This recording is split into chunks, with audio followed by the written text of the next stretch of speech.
Hey guys, it's Amber. Welcome back to another Color Connection episode where we're going to build flowers with watercolor and simple coloring stencils. This technique is super easy and doesn't require any masking. I think you're going to love these projects. Let's get started. In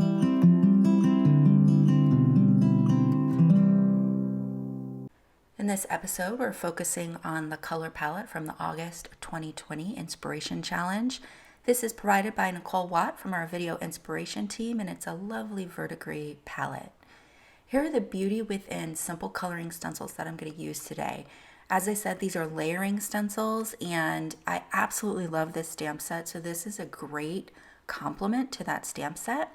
Here you can see I have the Altenew Artist Watercolor set, and I'm just using a dropper to add a little bit of water to each of the pans that I think I'm going to use. I'm going to be using blues and greens to go with the color palette, and I'm mixing up a few different greens, and you can see that I'm using some Cool Summer Night, a little bit of Seashore, but I already have, I think that's Cherry Blossom down on the pan, so I don't normally clean off the colors that I've used in previous projects unless I really have to.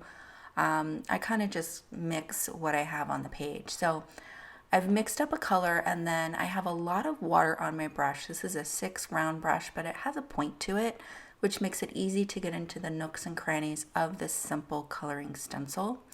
And I'm just using a light wash for the first layer. So similar to your Build-A-Flower stamps or layer stamps, your bottom layer is typically going to be the lightest color, and then you're going to deepen up your pigments as you get to move through the layers. Altenew has done a really good job of creating these stencils so that the flowers are in the same orientation on the stencil, and I'll show you what I mean when I get to that. Here I'm just going to blot off any additional paint that's on the stencil. So here's what I mean by the same orientation. So I haven't rotated the stencil at all. It's pretty much in the same orientation as the flower before it, which makes it really easy to figure out where your stencil needs to go. So I'm using a little bit of a darker pigment here, and you want to make sure that you don't have too much water under your brush. You want it to be kind of dry, more pigmented, so that you don't have colors seep underneath. Now here I realized as I did the third layer, I did the same layer again, you guys. I'm sitting here like totally confused as to what's happened, and so you can see me work it out here. There was the first one. I did the second layer twice, so I used my darkest color already. So when I go to do this third layer, there's not going to be a large delineation between the second and the third layer because I've already used the darkest color on that second layer, and there's 2 layers of paint on it. So you can see that I did dry it with my heat tool in between, and you can see that my paint kind of seeped underneath the stencil a little bit because I had a little too much pigment on there. You want to use a little bit more of a dry brush technique, not too much liquid on your brush so that it doesn't seep underneath. But I'm not too worried about it because this is more of a loose watercolor look. So here I'm going to mix some greens. Now the greens in this palette are quite bright, so I'm going to add some purple to kind of dial back that color so that it's not so spring green. I want it to be a little bit of a deeper green here, so that knocked it back a bit. So my brush is wet with clean clear water, and I've just picked up a tiny bit of pigment because again I want this first layer to be a light wash.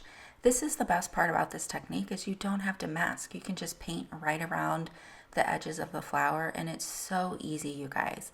Because this is a loose technique, even if you go over it just a little bit, it's not going to be noticeable. So here I'm just looking for where my second layer is. And then once I get this, and I don't have any kind of adhesive on the back of the stencil, I'm just using it as is straight out of the package and just holding it down. This is not a technique that needs to be real precise. This brush comes to a sharp point, so it's like I said, it's easy to get into those nooks and crannies. You don't want to be scrubbing your brush over the stencil because it's just going to leak even more underneath the stencil, and you do want to have some delineation to those lines and those details. I'll add a little bit of seashores to the paint that's already on my mixing area there and do the first layer. I've sped up the footage because you've already seen the technique, but I wanted to show you each element so that you can see how they're lined up. I am going to dry this with a heat tool. When you're drying your watercolor paper, you want to hold your heat tool about 8 inches away. If you have a dual speed heat tool, then I would recommend using the lower setting that has less heat, and that's going to help prevent warping. This is the Altenew watercolor paper pad, so it's the 9 by 12 sheets of watercolor paper that I've just cut down to 4¼ by 5½. So here I have a more deeply pigmented version of that same teal color, and I'm using the second layer of the flower here. So again, you can see that it's a pretty dry mixture. I don't have a lot of moisture on the brush, and you can see that this layer comes out really nice with pretty edges because the paint is a little more dry than what I've used on some of the other layers in the previous flower. These simple coloring stencils coordinate with a stamp set. So this coordinates with the Beauty Within stamp set, which is definitely a new favorite of mine. If you saw my color pencil slimline card from the release, I love that card. It took forever, you guys. There was definitely a lot of masking involved with that, but the color pencil took forever, but it was so worth it because it was such a pretty card.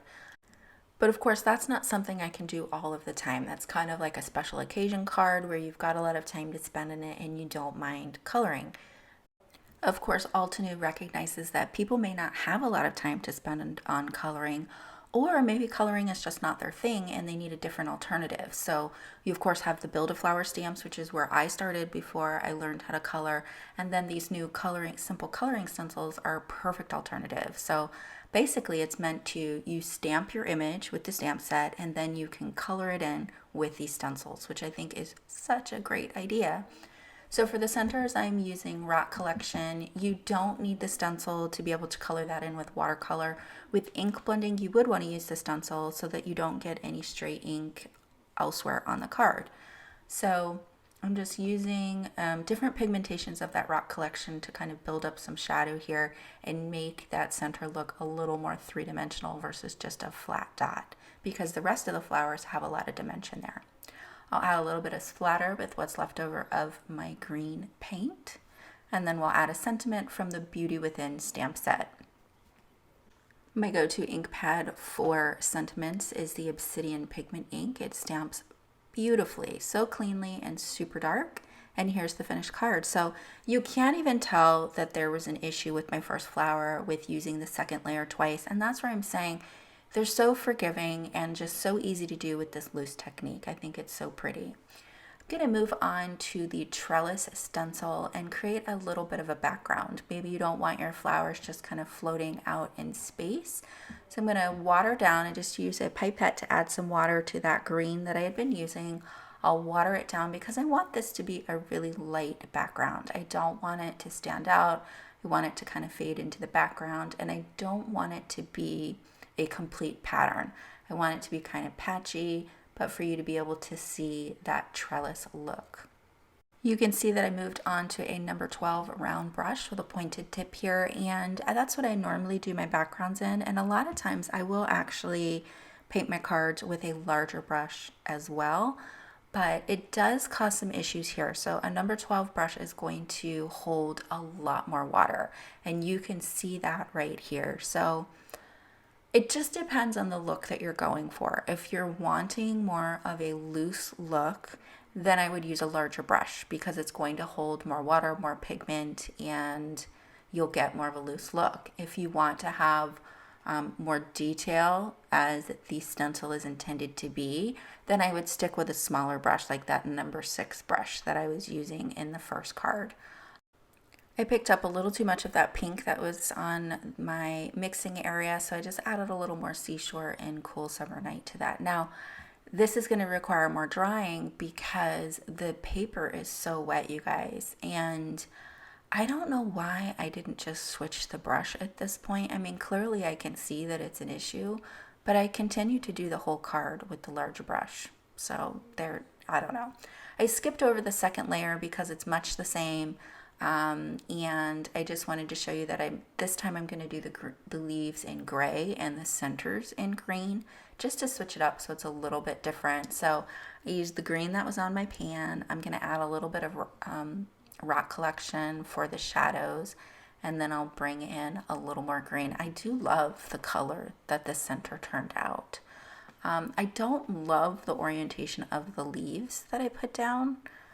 I feel like I would have done those differently. Maybe the larger leaf cluster so they extend a little bit more, or just maybe a different direction. I don't know. I don't love these leaves. They look a little bit awkward to me, but we're going with it.